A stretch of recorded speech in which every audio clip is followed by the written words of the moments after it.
Starting today, for the next several weeks, I'm going to do a mini series with the Unbeatable podcast. I'm going to interview a handful of friends and warriors that I highly respect who were with me in Somalia and who I believe there are parts of their story that should be in the book and the movie Black Hawk Down instead of my story. And to kick this whole thing off, on today's episode, I get a chance to sit down and to catch up with a friend of mine, Matt Eversmann. You're just going to hear us having some fun and getting real about what happened in Somalia and all of the attention after Somalia. Can't wait for you to hear from my friend, Matt Eversmann, starting this special mini-series on the Unbeatable podcast. These stories of triumph over adversity will help you handle your toughest days in life and become unbeatable. Before we get into the episode with Matt, can I remind you that I wouldn't be able to do this episode today if it wasn't for our friends at the Solomon Foundation. Look, if you don't know anything about these guys and gals, they are committed to helping the local church grow. And they do that by helping people get an excellent return while making an eternal impact with their money. You want to know more about them? Just check them out at thesolomonfoundation.org. Now I get a chance to talk to a friend on this episode with Matt Eversmann. Hey, Matt, thanks for taking time out of your busy schedule to catch up with me on this episode of Unbeatable. Well, Jeff, thank you. And I mean, we could go like Heckle and Jekyll all morning. It's like, how are you today? Yes, we should do that. We totally should. As we were saying, I mean, I think the last time we were together was up at West Point, a year ago. And yeah, man, time flies, but awesome to be with you. And thank you for having me. Yeah. And by the way, thank you for continuing to send people my information when they're looking to have you on stage, but you're so busy you can't make it. So you're like, hey, why don't you get the number 2 player? Why don't you ask Jeff to show up on stage? No, man, I'm just messing with you. No good deed goes unpunished, man. None. Zero. That's right. Yes. I'll tell everybody in just a little bit how much I respect you as a warrior and how impressed I was about you on the streets of Mogadishu. That's really what we're going to focus on today. But Matt, thank you for kicking off this little mini series in this podcast. The 5 episodes that I'm going to do, starting with you, these are stories that I really, really wish the book and the movie Black Hawk Down would have highlighted and would have spent more time on, but they didn't get the attention that they deserve. And yours is one of those stories. So I'm calling these 5 episodes. I wish this stuff made it into the book and the movie instead of my stuff that made it into the book and the movie. That's how impressed I am with some of these stories. So thanks for kicking this whole mini series off with me, buddy. Well, you're kind, Jeff, to include me, and we can dispense with all the usual batter, and everybody knows as we're chatting and we use first person pronouns, we really are talking about teams and teammates and our Yes. Rangers. So yeah, man, I think it's hard to imagine 30 years ago. In fact, 30 years ago today, if I recall, might have been our first engagement. I know we got there 30 years ago Sunday, and I think it was 2 days. I haven't found my notes, but I think it today or tomorrow was like, I think for me, the first firefight on that first mission. I think. Are you saying that the first firefight that you ever got in your life was in Somalia? Yeah, it's shocking. I didn't know. Look at man, me and you have known each other for 35 years. I didn't know that about you. Yeah, no, that was my first experience in combat. That was it. So I sort of put the B in baptism by fire. But yeah, like so much that came out of that fight to this day. It boggles my mind. You were a Ranger squad leader back in 1993. And what I watched you do, leading at a level above your position, above your pay grade, and let's just tell everybody right out of the gate, above your paycheck. So the way that I watched you lead, I would have never known, had you not said that just now, I would have never known this was your first firefight. Well, let's tell you, Jeff, candidly, as I said before, when you look at that collection of men, because the time was all male force, at any unit on that formation, I don't want to say like, oh, it was so easy and I'm so good, but it really was a lot easier than you would think when you have Yeah. that caliber of Oh young man, man, you know? totally agree. I tell audiences, and I think they don't really get how significant this was. I tell them by the time I got to Somalia, like you, we're squad leaders together, same company. But I have already gone to the invasion of Panama with the Ranger Regiment, already gone to Desert Storm with 1st Ranger Battalion. I was in firefights in both of them, in multiple firefights in Panama, and in one firefight in Desert Storm. So when I got to Somalia, this wasn't my first firefight, but Matt, I'll never forget the night that we showed up and got off of that ginormous C-5 transport plane and occupied the hangar on the airfield. The very night that we got off the airplane, we got greeted by mortar fire that landed landed on the roof of the operations center.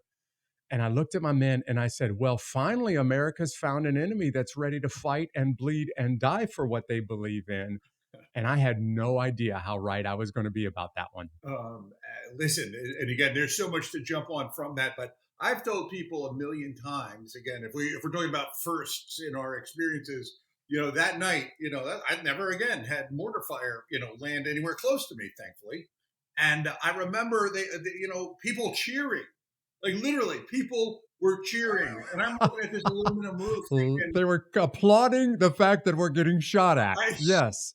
I I'm telling the truth, Jeff. But if you're just Yes, of listening, course. I promise you, it was the most ironic thing because I'm trying to be as brave as I can, and I'm looking at this aluminum roof, thinking that's not going to stop a mortar, any mortar. And there are young men literally applauding this, and it was Yeah. It again, was there's a surreal. fine line sometimes, but it just this was a group that was not afraid to get. And I'm talking about the Americans, Yeah. not afraid to get in a fight. And boy, we Yeah. did it. And we strapped it on and immediately went to the walls to try to figure out where this mortar round came from. Eventually strapped it on and went patrolling through the city in the middle of the night trying to find that mortar tube. Um, Man, I haven't thought about that roof, the hangar roof, in 30 years. Thanks for bringing me down memory lane, Matt. Yeah, I well, remember we got mortar. yeah. No, go I was ahead, going to Jeff. say, I'm I sorry. remember we got mortared every single night like clockwork. I actually got to the point where I set my watch and I knew in 30 minutes we're going to start getting mortared because the warlords distributed the drugs, this little African drug that they would use to build up their courage, and then they would go get scrappy and decide to launch a few mortars at us on the airfield. And I remember looking up at that aluminum roof in the hangar thinking, if a mortar hits this roof, the mortar explodes, it turns into flaming hot shrapnel. And now you've got 100 pieces of flaming hot shrapnel and thousands of pieces of aluminum roof flying down on top of us. All it takes is for a mortar to hit the roof, and most of us are going to get wounded with one rock, with one shot.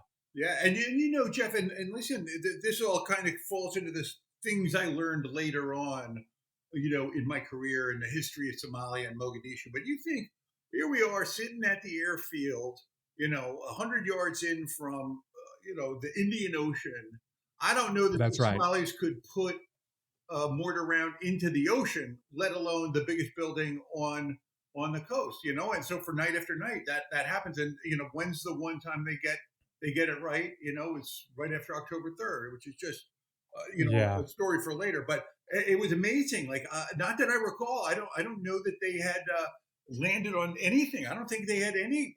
They certainly didn't have any wounded, as I remember, and I don't think any aircraft. And so much for their mortar systems, but crazy, absolutely crazy.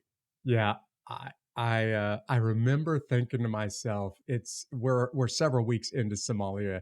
It's the evening, things are starting to wind down. I'm looking at my watch and I'm thinking, in 30 minutes we're going to get mortared, but I have to go to the bathroom. I have to go to the bathroom right now because if I don't go across the tarmac into those little porta potties across the street, go to the bathroom right now and make my way back to the hangar, I'm going to end up in a porta potty when a mortar lands on top of my head. And it's not the shrapnel so much, it's all of the garbage, the human refuge in the porta potty that I don't want to get covered with. I got to go right now before the mortars start falling.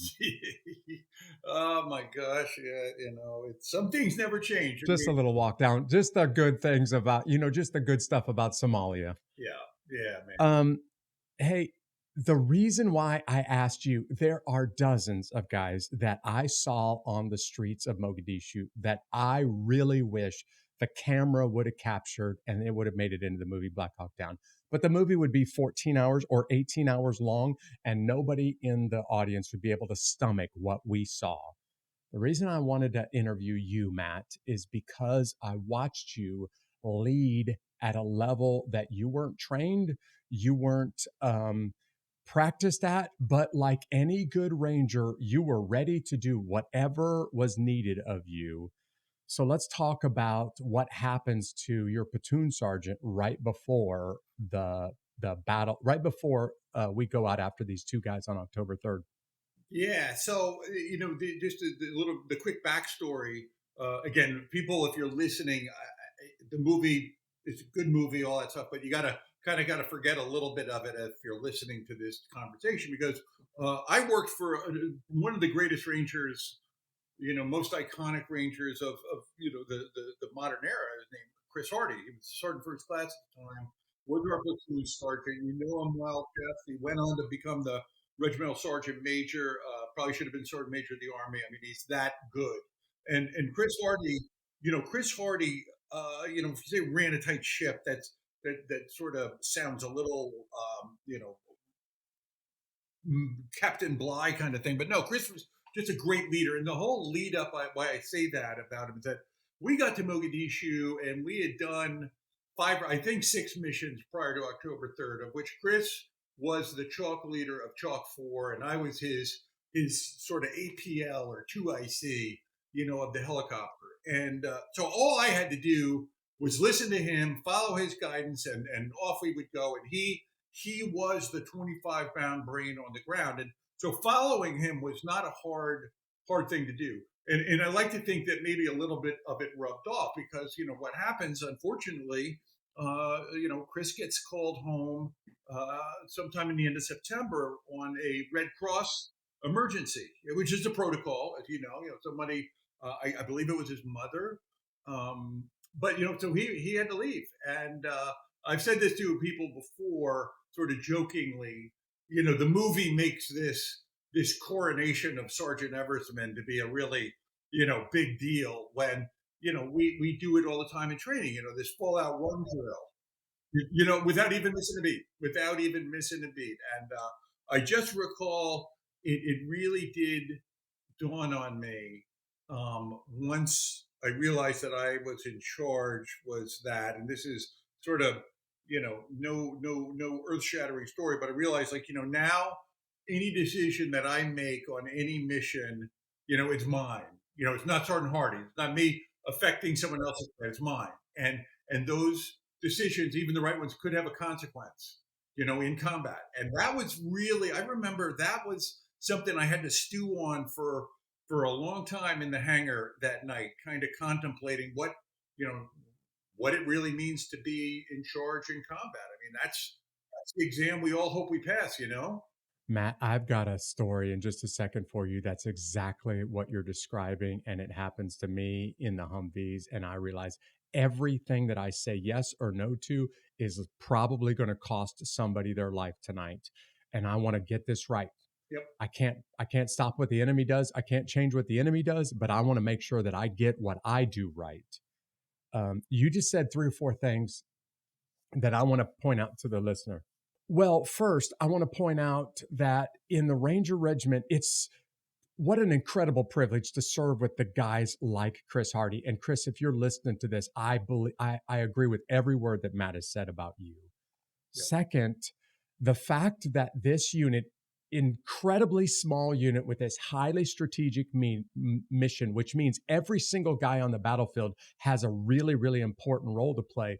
But when something happens at home, the fact that this unit would be willing to send a high-level leader like Chris Hardy home to be with your family and let Matt step into his shoes, that doesn't happen in a lot of military organizations anywhere on the planet.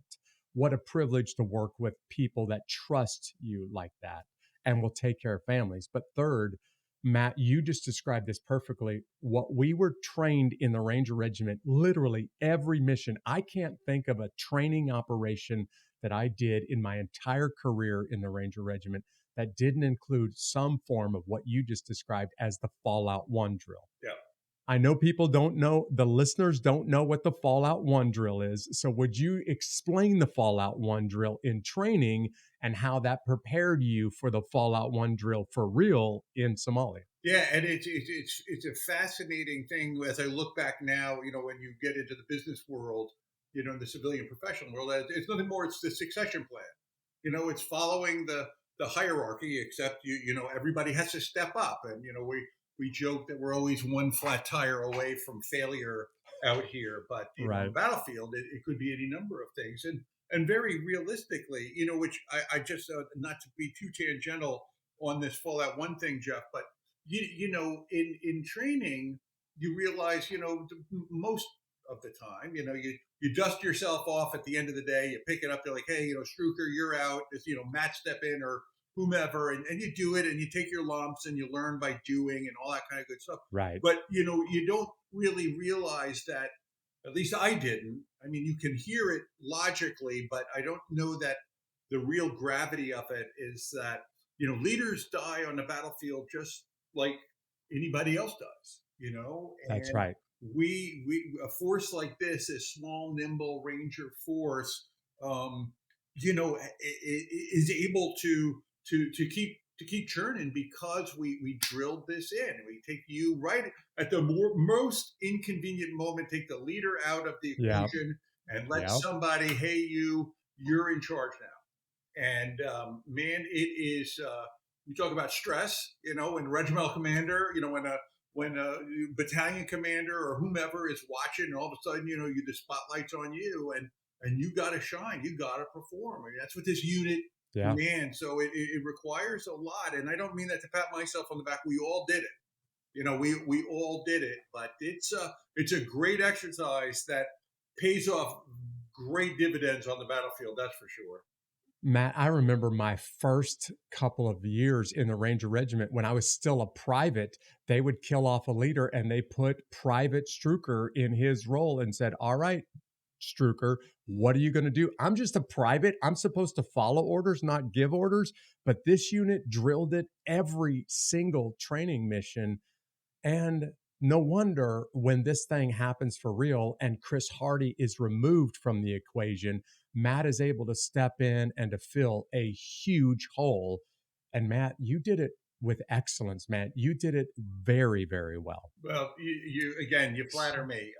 Listen, there are plenty of mistakes. I made plenty of mistakes, and we all not just trying to be coy about self-deprecating review. Like there are a lot of dumb things I did that I hope didn't get anybody hurt. I don't think so, but if you had a do-over, you would be like, man, I'm gonna, next time this happens, Yeah. do X. But as I said before we started taping, though, Jeff, the caliber of men in this force, the whole force.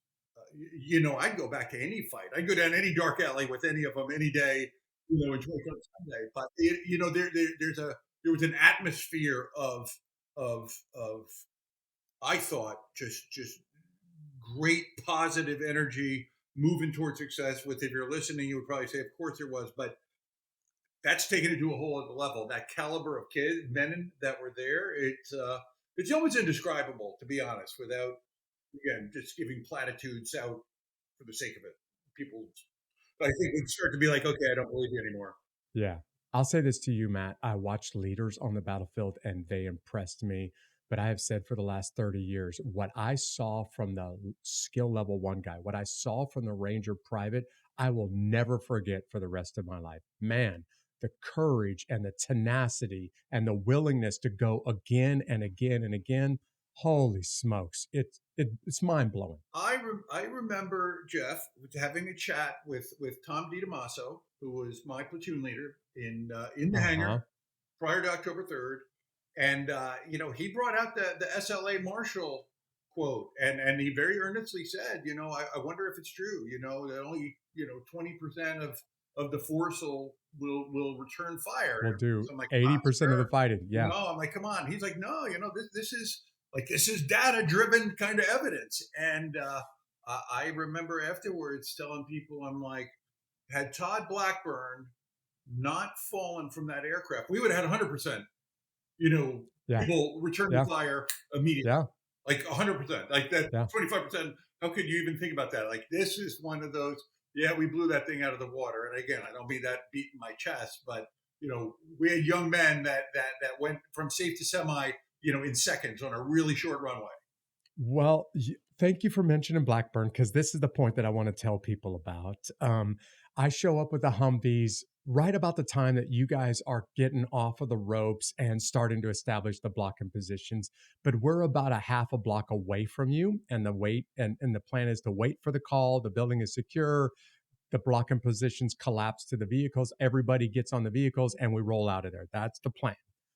But I get a call. I haven't even got to our staging position with the vehicles for 2 minutes when I get a call from our battalion commander, Colonel Danny McKnight, that we've got a seriously wounded Ranger. Don't know who he is, don't know where he is. Go up and link up with Captain Steele, and he will tell you where to go get this wounded Ranger and take him back to our surgeon. So I want to point out the fact that I had a little bit of experience at this point that I don't think the average guy from our company had. I get up to Mike Steele's position, and I'm trying to figure out exactly where you are because I don't know where your blocking position is. And he has a radio operator right next to him. Rounds are coming over our head, but they're 10, 15 feet over our head. And every time that an AK 47 bullet goes over the top of our head, his radio operator starts to duck. And I said to him, listen, man, two things. One, that bullet is far enough over your head that you don't have to duck. You can listen. And when it gets close enough, there's a very distinctive sound. You'll know when it's time to bury your face in the ground. But number two, can I just tell you that if you're ducking, it's already too late. The bullet would have already, if it was going to hit you, it would have already hit you before you had a chance to duck. So there's really no need to duck. Right. Right. Yeah. Um, It's just because of being shot at by AK 47s plenty of times before this, I knew exactly what it sounds like. So I had a little bit of advantage. yeah.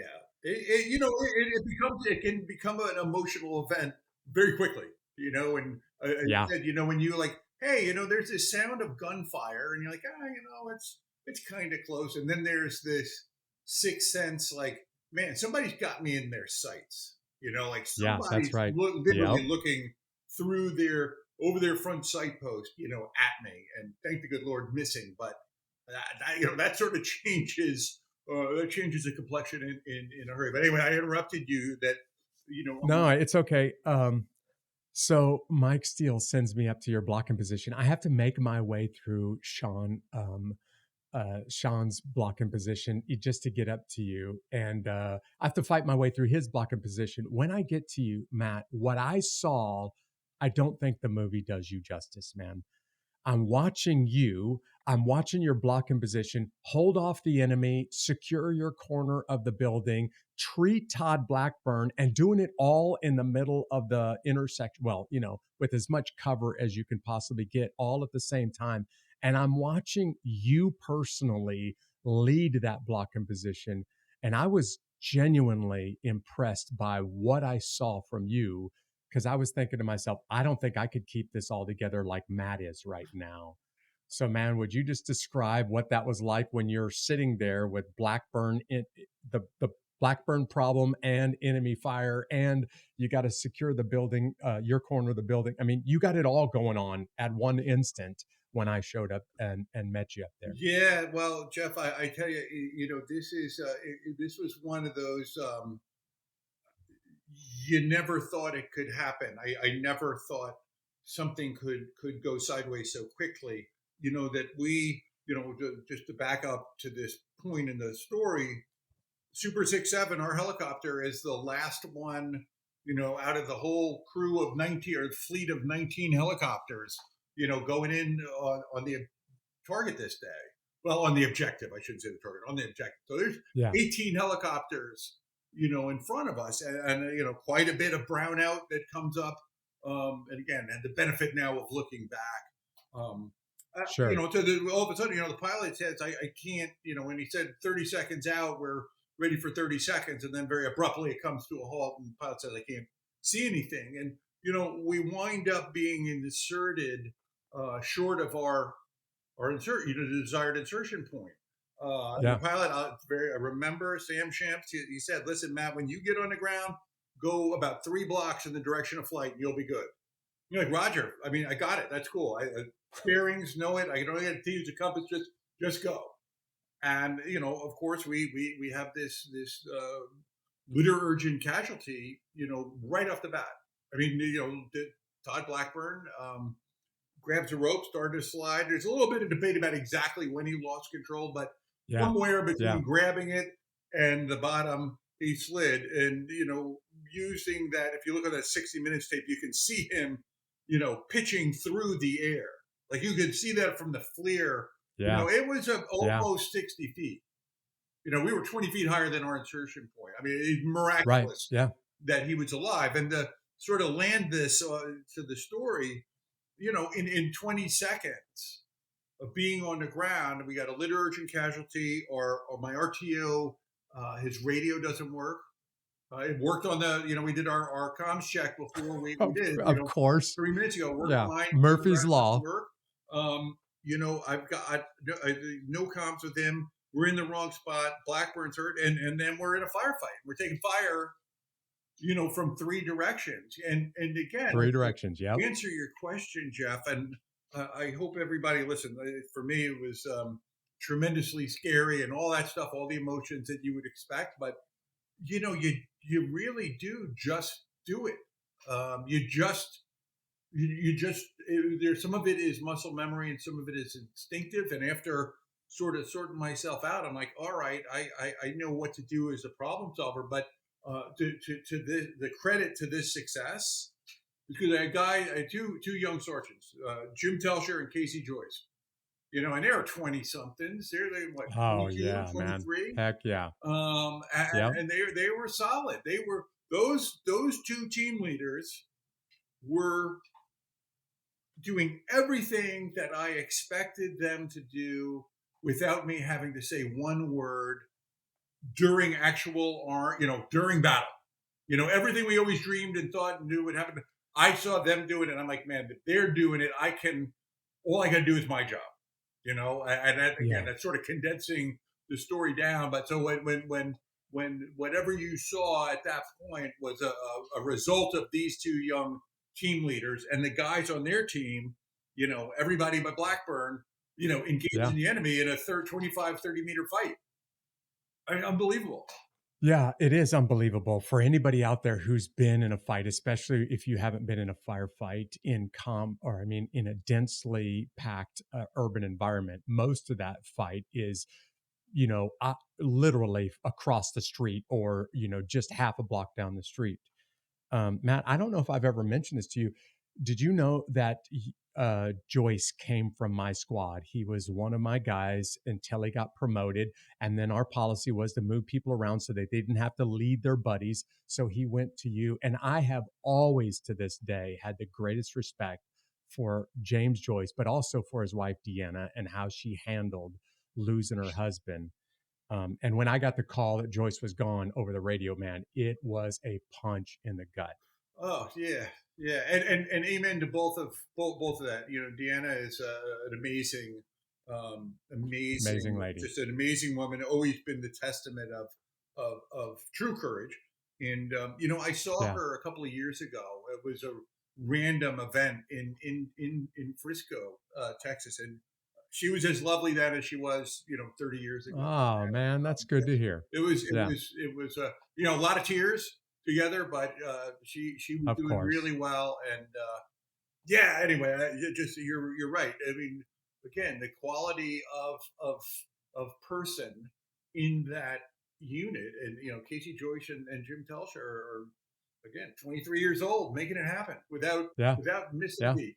Absolutely. I just mentioned the phrase Murphy's Law. You and I know exactly what that is, but for the people out there that are listening that have never heard this phrase before, Murphy's Law is universally applied in the military. And Murphy's Law is basically if anything can go wrong in a firefight, it will go wrong. And in your case, it literally came true, Matt. To quote the great tactician Mike Tyson, he said, everybody has a fight. Everybody has a plan for the fight. And you go out into the fight with your plan until you get punched in the face. And then the plan goes out the window. And in your case, you get punched in the face literally before the whole team gets off of the helicopters. Yeah. No, it is, and again, I don't mean to be glib, so coy about it, but that's it. That is exactly it. I mean, that is it. And, that if there's one lesson, Jeff, that I certainly try to pass on to future leaders. I'm like, we got to make it tough. We need thinkers. We got to be. Yeah. It's a thinking man's gun club, and not that I'm a great thinker, but I had some help getting through that predicament. But it does. It's not just going to be one thing. It's going to be multiple things, and it's going to come at you really quick. And man, the hesitation is. Listen, I bombard everybody with cliches, but hesitation will kill you, It will as kill you you. know. It will kill you. It's Yeah. just you gotta do it, and you gotta be prepared to do it on your own. And I you just do or you don't. And if you don't, then it's curtains. I haven't heard that quote in years and years. I had a guy that his first combat tour ever was with me in the Ranger Regiment over in Iraq. And I reminded him when we were getting off the helicopters and going into target for the first time, I reminded him, listen, war is a thinking man's event. And the guy who can't think on his feet is going to end up with a bullet in his chest. So pay close attention to what you're doing and what's happening around you because it literally could be the difference between life and death. Absolutely. And in these things, Jeff, as you know, they're big clunky movements, for each of these events that happen, at least my experience on the battlefield. And yet, you know, if you're listening or reading, you're like, oh, well, that shouldn't have been that hard to do. It shouldn't have been that hard to evacuate a guy. I was gonna, yeah, it shouldn't be, but anybody who was there would laugh out loud at that statement because of the myriad of problems and thousands of bad guys that we have to deal with. Absolutely. And, that is one of those. Uh, I heard sometime after that, one of the intelligence agencies estimated something like, 10,000 armed Somalis to go to the 10,000. issue. Yep. And, 10,000. you're like, what are the odds? Like, what are the odds that you and I would be having this conversation 30 years, almost Yeah. 30 years a day later? I mean, it's inexplicable in one sense, but it's totally understandable when you put this story all together with the caliber of warriors in that force. And this isn't trying to be the Ranger infomercial. Right. Listen, it is what it is. And in concert, That's it was right. a It is what it is. big force. It was an amazing force. Yeah.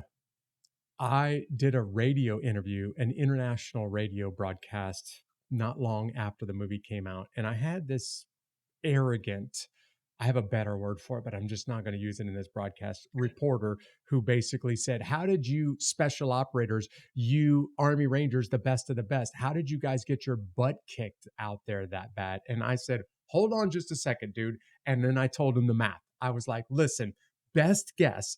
At the low number, there's 200 of us on the city streets and about 10,000 armed Somalis. When you do that math, you're going to get the same results or much worse results every time. So don't talk to me about getting our butts kicked out there. Let me see you and 199 of your friends go to war against 10,000 people at point blank range and see how that turns out for you.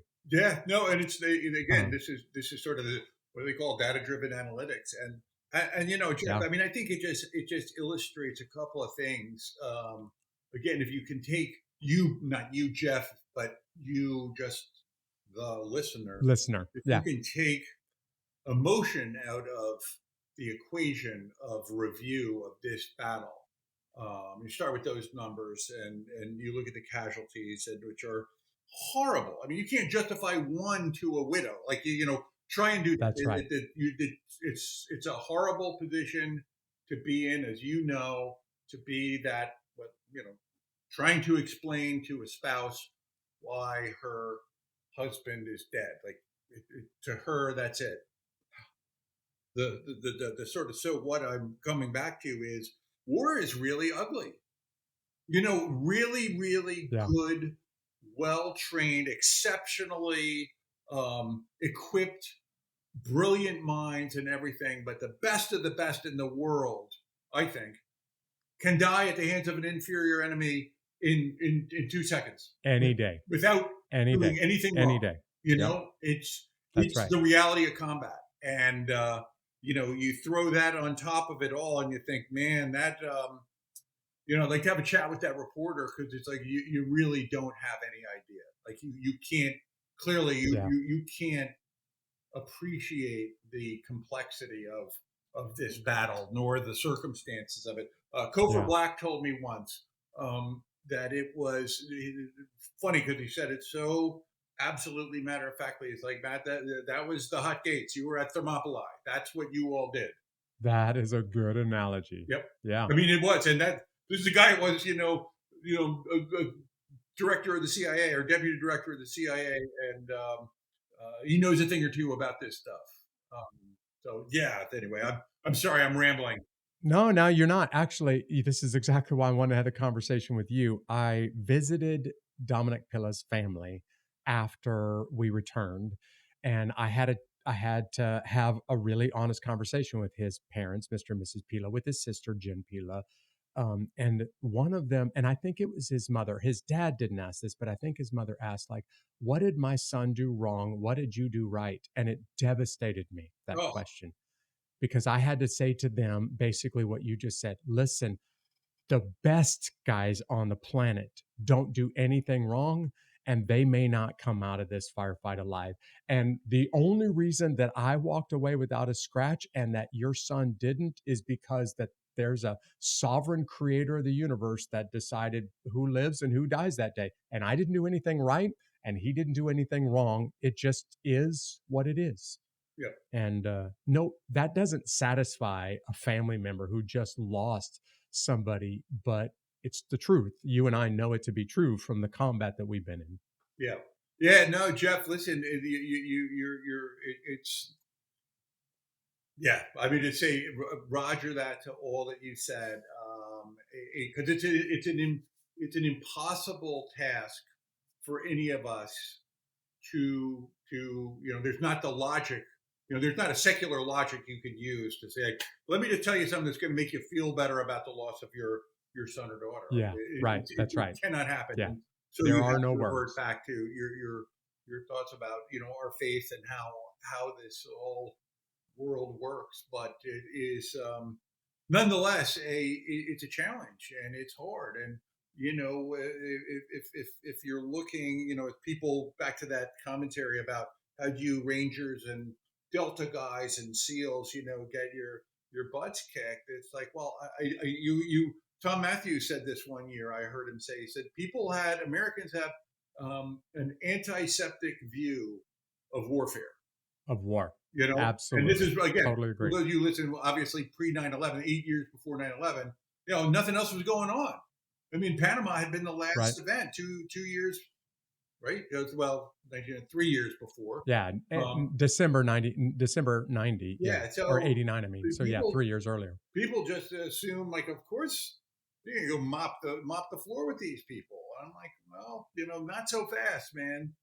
And I will tell you, I had that same attitude when I remember the Falklands going on, and I'm like, Oh, yeah. Uh how huh. did that happen? You guys, run out of Right. more, but it's a willing force that on their home turf that wants to fight. Um, it's a formidable opponent. I'll back up what you and I are saying now, Matt. When people ask me about the book or the movie Black Hawk Down, I always answer this.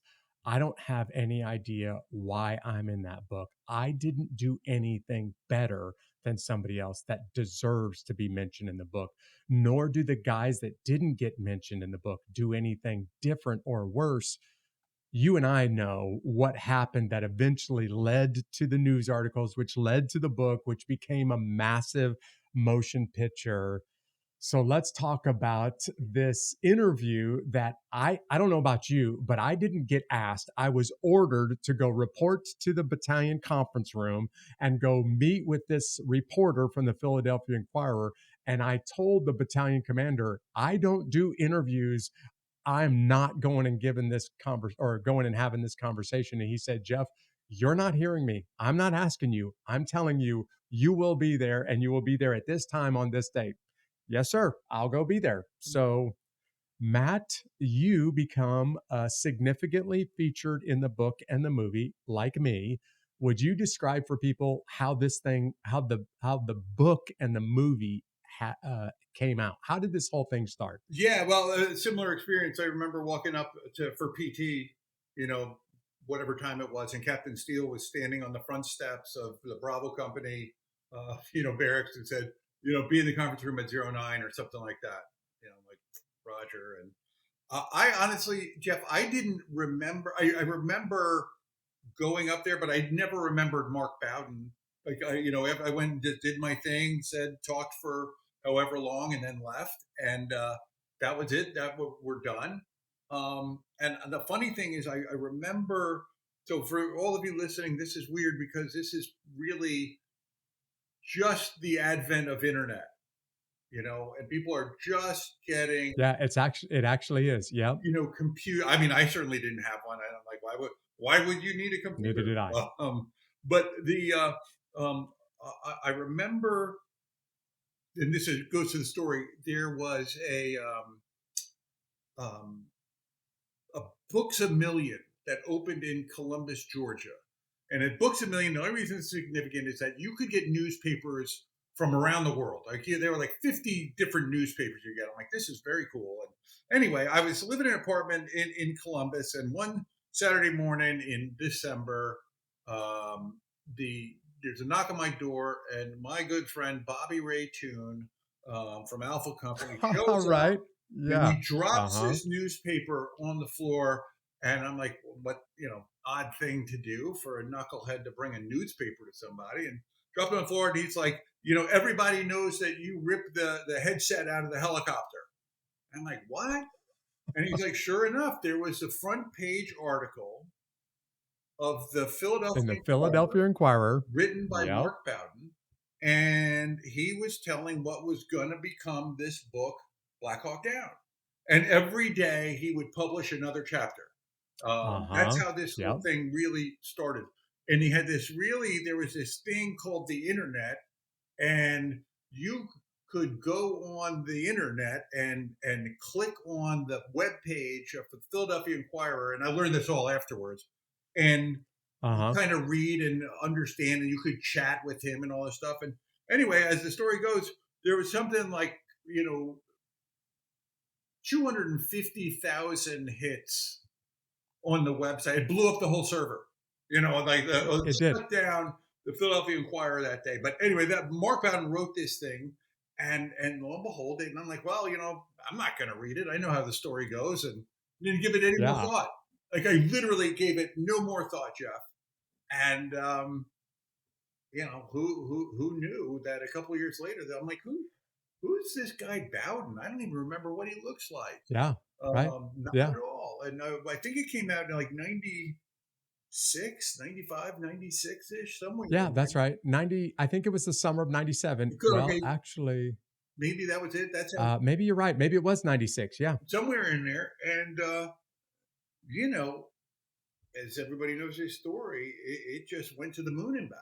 I mean, Yeah. this was the most amazing thing.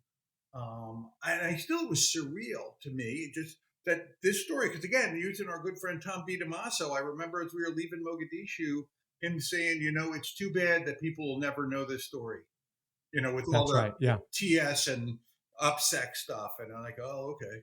Yeah. I mean, but I think, Well, anyway, go. That's my recollection of how the book came. you nailed it. I for the listener out there, if you've ever heard this phrase tossed around, it's kind of tossed around in jest right now. But this, in what Matt is describing, is absolutely true. These news articles that were posted on the Philadelphia Inquirer literally broke the internet. The internet was so new, and the response was so overwhelming. I mean, people from all over the world were tuning in to tomorrow's episode or tomorrow's paper from the Philadelphia Inquirer on the internet because they couldn't wait to hear what happens to Matt Eversmann or Jeff Struker next. And I want the listener to hear every single guy that was on the streets with us deserved the kind of attention that Matt and I got from Mark Bowden. It's just Absolutely. because I did an interview. 100%. The only reason Yeah. I'm in that book is because I did an interview, and every guy on the streets deserves the kind of attention that that book and the movie gave us. Without But a it doubt. started off as news brought or a couple of news episode or news stories, and then man, it just took off like wildfire. Well, and the thing is, if Mark Bowden would tell you, that um, nobody wanted to publish it. Nobody wanted to publish Yeah, that thing. It got turned down by a bunch. I don't know the number. And his agent, whatever it was, Grove Atlantic or Atlantic, I don't recall, but basically faxed the synopsis, sort of in a Hail Mary effort, and boom. I mean, it went, yeah, and it's incredible. It is, and I think I would just tell you my 2 cents. I think if I can, kind of take myself out of the equation, for one sense, though, it's a good book. Like that book, it's an he's easy read. he If you're wrote a it well. non-military Yeah, person, you can understand a very complicated battlefield without really having to do any research. Like, I thought once he nailed it. we were soldiers was a tough book. It was a great book, but like I had to keep flipping back and forth, and that battle in Ai Trang was it was a tough one to read. Black Hawk Yeah, Down's really easy. I mean, you read it on a flight to yeah. cross country. You know, There's two more things that I really need to do with you before you go. One, I don't want your career as a soldier to be limited to just one fight in Somalia. Matt, I think I've told you this before, and if I haven't, I'm sorry. I have for decades now, and I mean more than one decade, I have had guys that you led in the military or students that you taught that have come up to me and told me how much of an impact you personally made on them. And I hope that they're telling you how much of an impact you've made on them. But man, you have made a big impact on a lot of people that were in uniform or those ROTC students getting ready to get into uniform. And man, I just want to say thank you for all that you've done for our country, not just this fight. well, Jeff, you sort of just made my year. So thank you. I won't start crying in front of you, but I mean that. That's the greatest compliment someone could give. As you know, it had nothing to do with ribbons Yeah, and all that other stuff. right. It is somebody saying thanks.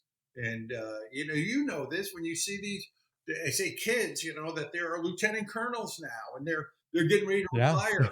You're like, Yeah, they are. Yep. oh my goodness, how did that happen? But It's um, mind blowing. Right. but thank you for sharing, and I mean that. That is that does a body good, and I'm very thankful for that. But the good Lord has a good plan, and Right. it sort of works. It works that way. Matt, you're also the other thing, another thing that I want to say to you, you're aware of the flags of our fathers, those Marines that raised the flag at top of Mount Suribachi on Iwo Jima. And then when the news figured out who they are, their lives radically changed.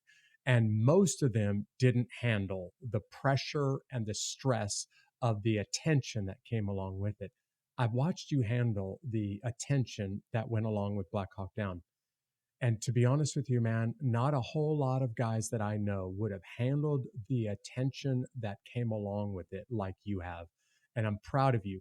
As a Ranger, I'm proud of the way that you were depicted in the movie. But as a man and as a representative of our country, I'm proud of the way that you handled the attention that came along with the book and the movie. Well, again, Jeff, you're flatter me, and you're very kind with those words, and I got to tell you, it's not, and this is going to sound very self righteous. So please, you all listening, forgive me using this first person pronoun, but you know, you want to be a good steward. You want to be a good mirror of that unit. And whether we're Yeah. talking about Bravo Company 375 or the Ranger Regiment or Task Force Ranger, like that's the person they're going to see and they're going to remember.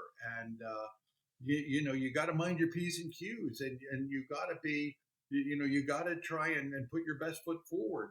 And I think um, it's actually really easy because of all the things we've talked about for the last half Yeah. hour, because of these men and these brothers, this band of brothers, to use that a little more. I mean, it really was amazing. And whether people you kept up with for 30 years or not, I mean, you can bring it right down to that moment and you represent them. Yeah. Want to do the right thing and be a good, just again, be a good steward. And I've always, I hope, I'm glad to hear you say that. It does make me feel good. And I just hope that you would never want somebody to walk away and say, like, man, what a not good guy. Yeah. Those guys are jerks. Yeah, you know, That guy's a how butthead. how Yeah. arrogant, or how whatever. Right. And that's got to make sure you just got to make sure that you don't bring discredit to the unit. That's right. That's what we would call, you and I would call, living the Ranger Creed long after you're no longer not in the Ranger Regiment anymore. Yeah. Um, Kenny Thomas made this statement to me one time. I've never forgot it. He said, Jeff, I owe it to the guys that are in Arlington National Cemetery to live a good life and to leave a good legacy after I walk off stage, because I'm representing those guys that don't have the ability to represent themselves. And I've always thought about Kenny's comments whenever I'm getting ready to walk on stage. He's absolutely right. Yeah, I owe yeah, it to the boy, guys that are buried in those national cemeteries. absolutely. And that's one of those. Gosh, I wish I would have thought about that. Like that. That's a really great idea, and it's so true. And I do believe that we're put here for a reason, and you do the Yeah, best you can, and everything you said before is true. There's 100 and I always say I use 150, but 100, 200. There's 199 other people that yeah, could have, should have had Josh Hartnett playing him in a movie. I right. mean, it's absurd. It's absolutely absurd to think it's, but Yeah. that it just kind of happened that way. But we're blessed, and we're blessed to be on that team, that Ranger team, and part of that community. Let's be honest. It's not bad to have a guy who's good looking like Josh Hartnett attached to your name, so that when people hear your name, they're automatically thinking about Josh Hartnett. Yeah, a lot of 15-year-old girls were disappointed when they met me in person, but that's right. He was. I will say, no, he was a good guy. He was. The couple times I met him, he really was. He was very respectful, and I had nothing bad to say about Josh Hartnett. Same thing. I would say the same thing about Brian Van Holt, who played me in the movie, man. That guy approached this role exactly like I would want somebody to. I still didn't want to be in the movie, don't want to be in the movie today. But if I was going to be in the movie, I would want a guy to approach the role just like Brian Van Holt did. Right. Okay, so last time we were together, we're in New York together. We're on a panel discussion, and I didn't realize this at the time, but your book had just dropped, Walk in My Combat Boots. By the way, for the listeners, we're going to give away a free copy of Matt's book today to somebody listening, so you got to stay tuned to the end. But Matt, I'm thrilled. Man, I really am thrilled that you've put your story into paper. What was it that prompted you to write your first book before we get into the next two books? What Yeah. prompted you to write A Walk in My Combat Boots? So this was, sort of just a luck and opportunity around the corner. And 9 years ago, we moved to West Palm Beach, Florida. My wife, daughter, and I. And I about 20, gosh, probably end of 2017, I was introduced to James Patterson, who lives down here in Palm Beach. Holy smokes, yeah. You know, Literary royalty. a mutual friend. And we this friend of ours, mine, he and I went to Afghanistan and shot this little, very short 25-minute documentary about battlefield medicine that got on the local PBS station. Anyway, Jim Patterson saw it and he liked what he saw. And he called me up and he said, Matt, this is now in 2018. He's like, Matt, these stories of soldiers on the battlefield, they need to be told. And he said, my father was a World They War II do. veteran and he never talked about it. And we've been at war for 17, 18 years respectively, and Uh-huh. nobody's talking about it. Like, nobody knows these stories. He's like, so why don't we do this? You find them and talk to them, and he's like, they won't tell me, but they'll tell you. These soldiers will talk to you, and he's like, and we'll put this book together. And I'm like, the best-selling author in the world says you want to do a project, you tend to say yes, I It's will. hard to say no to that one. That's Yep. what you do. And it literally was just like that. And so we went. I started interviewing soldiers and asked them for friends, and on and on. And it just sort of spider web. And we tried to cover all the branches, and you know privates to generals, the whole nine yards. And that book, Walk in My Combat Boots, came out, and I got to tell you, Jeff, it was, I get the opportunity to interview these men and women firsthand. Yeah. Then I get to read What a the privilege. transcripts. Then I get to work with Yeah. Jim on figuring out what parts of the story, and then he works with magic, and then I get to read the rough draft, and then I get to see the final thing. So, like, all of these stories, I get to see no less than six times, and I would read all of them. I felt like I knew them all, and they would bring me. Some of them would bring me to tears six times in a row because they're that magnificent. And Yeah. Yeah. these are the soldiers. These are men and women in our neighborhoods, Jeff. And you know them well because they're like, why would anybody want to talk to me? I didn't do anything. I didn't. Right. I, Right. I didn't do anything. I was just a female crew chief on a Black Hawk for Marines in Afghanistan, and just incredible feats of courage and amazing stories. So that's how that book came out, and it was That well received. And yeah, I was delighted that they brought that up to West Point, and that there's some cadets now, well, young officers that have all of our signatures in it. So that's pretty cool. That quote is priceless. I was in Afghanistan, sitting right next to a guy who I developed a friendship with, and I was talking to him, and he was like, "I don't know what the big deal is, Jeff. I'm just an Air Force fighter pilot. Why is anybody? Why would what's a big deal about that?" And I literally laughed in his face. I said, "Do you have any idea how ridiculous that statement sounds to the average person?" Now, sure, in the circle that we're in right now, a lot of people would just nod their head. But that statement is just ridiculous. I'm just the 1% of the 1% of the people on the planet that can fly an Air Force fighter jet in combat. What would anybody want to know about me for? Yeah, I mean, exactly, and that's across the board. It's across the board. It's amazing. So, but we're proud of that Okay, so book. your first book does well. Well, you should be because it did well. And then ER Nurses comes out. And now I love it, man, because you're telling other people's stories and you're telling it really well. After ER Nurses, you guys just dropped Walk the Blue Line. Tell us about those two books and tell the listener what to expect if they pick up a copy of those. Yeah, boy, man, I put a quarter in me. I won't shut up. So, ER Nurses, again, Jim Patterson's idea. He said, you go to the ER on your worst day and you hope they're having a good one. And that is exactly true. So I spent a better part of COVID, which we had started before COVID happened, but it is nothing. It is the straight up the gut, no chaser stories from men and women that serve in the emergency rooms. And again, Yeah. from New York to LA, Seattle to Miami, and everything in between. And you All right. realize that Yeah. these men and women, and it was interesting on the heels of a story about soldiers and combat deployments.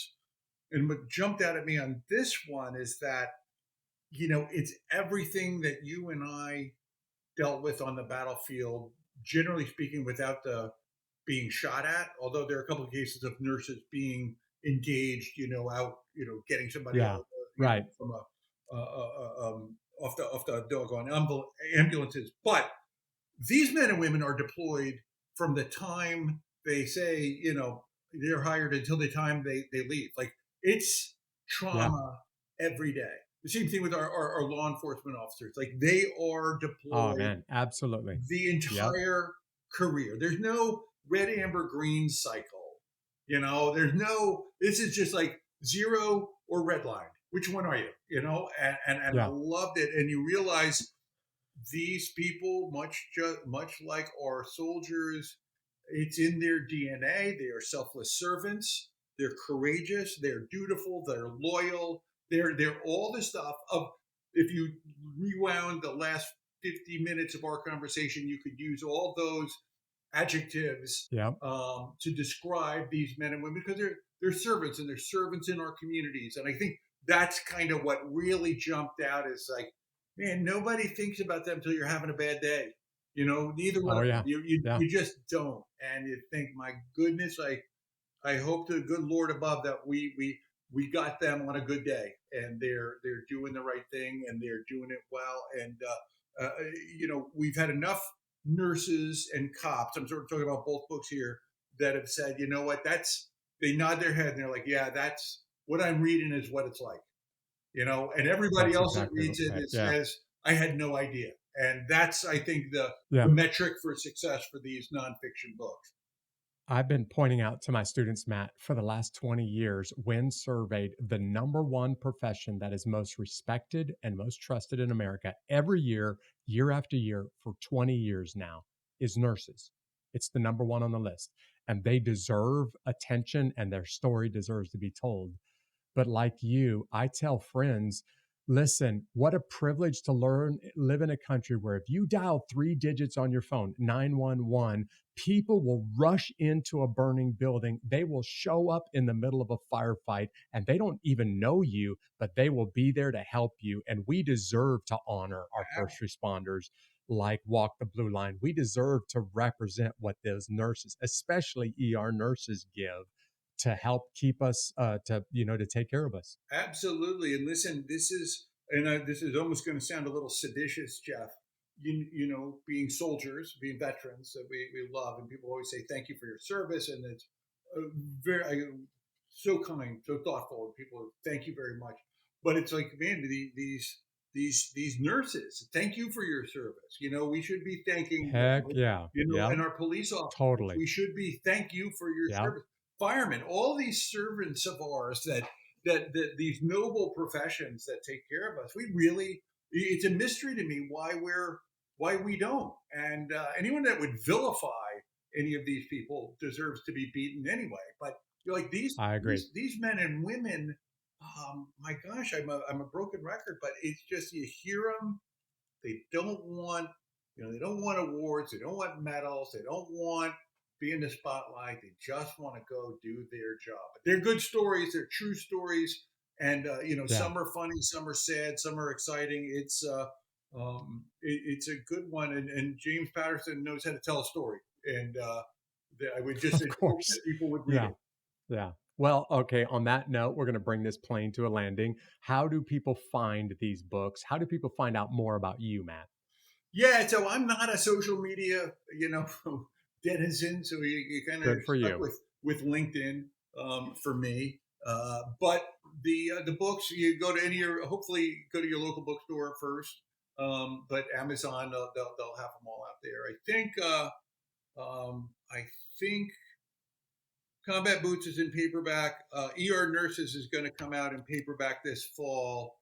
But Walk the Blue Line is still in hardcover. And again, I think you'll find they're good reads, and but they're amazing stories of amazing people. Well, we're going to put links to all of your books and the notes to this broadcast to make it super easy if you're driving right now. But Matt, I want to just say it one more time before I let you go. You have handled the attention well, and you've been a good steward, not just for the guys of Task Force Ranger, but for the U.S. military and now for nurses and for first responders. Thank you for the way that you continue to inspire people. You continue to inspire me, man. Well, thank you, my friend. You're a good ranger, buddy. God bless you for for all you have done, because we should flip this screen around and have another hour and let me interview you, because your name pops up. There are a lot of general officers now that used to be young lieutenants and captains that speak very highly of Chaplain Strucker, and sometimes it's Sergeant Strucker, sometimes it's Major Strucker. Yeah. It doesn't matter when it was in your career. So thank you for that, and it does bounce right back at you, Jeff, for all you Yeah. do and Well, continue to do for so many. thank We're you. blessed. Thanks for reminding me how old I am, man. Hey, I really appreciate you taking the time out to do this with me, man. It's great catching up with you. God bless. There are people that are tuned into this podcast from all over the world. But I want to say again what you just heard a moment ago from me and Matt. If you live in a country where you can pick up a phone and dial for help, and there's a nurse in the emergency room that is going to make every effort to give you the care that you need, you should go ahead and thank God tonight. If you live in the kind of place where you can dial a number and ask for help when your home is on fire or when you're in the middle of a really dangerous situation, and the first responders like the law enforcement or fire department shows up, you really, really need to go home and thank God tonight for living in a country where people like that exist. Would you just take a moment? If somebody like that is around you this week in the military, in fire, a firefighter, a police officer, even a nurse or a doctor, would you take a moment this week, look them in the eyes and say thank you? You may make their day. I want to say thank you to the people that stay tuned in on this podcast, on every episode. If you just found us and you haven't already subscribed, why don't you just go ahead and hit that subscribe button on your favorite podcast platform or on YouTube.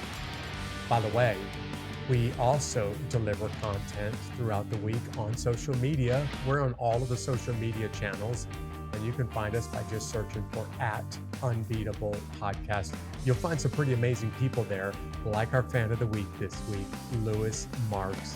Lewis, thank you for being so engaged. Thank you for being so encouraging and so supportive on our podcast social media channels.